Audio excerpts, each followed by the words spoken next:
The day that we get a new look at what's inside the mind of the Republican point man on budgetary matters. Senior political analyst Britt Hume is here with a preview. Good evening, Britt. Hi, Brett.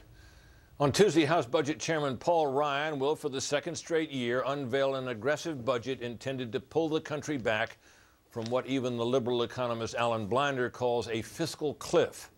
The plan will be denounced by Democrats as a radical attack on the poor to protect the rich.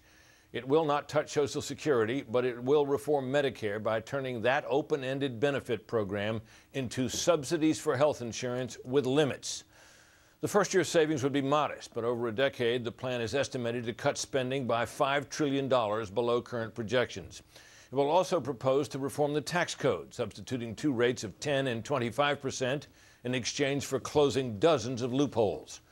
Ryan was able to get his plan through the House last year, but it died in the Senate, which has not passed a budget in 3 years and is not likely to this year. Ryan, and those with the nerve to vote with him, are betting that something has changed, that the old game of creating and expanding entitlements and relying on the votes of those dependent on them for re-election is over.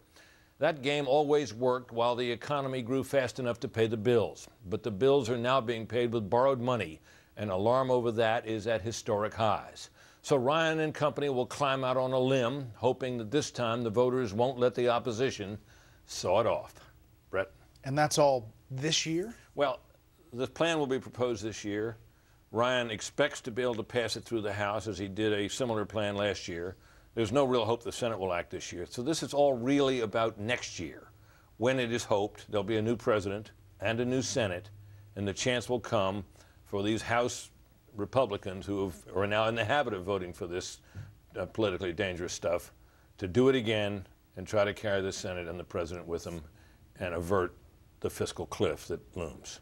And it sets the issue up on the trail. It does. And they will not pass it this year because the Senate won't allow it, but they'll run on it this fall, and that's what where they're hoping public sentiment will see them through.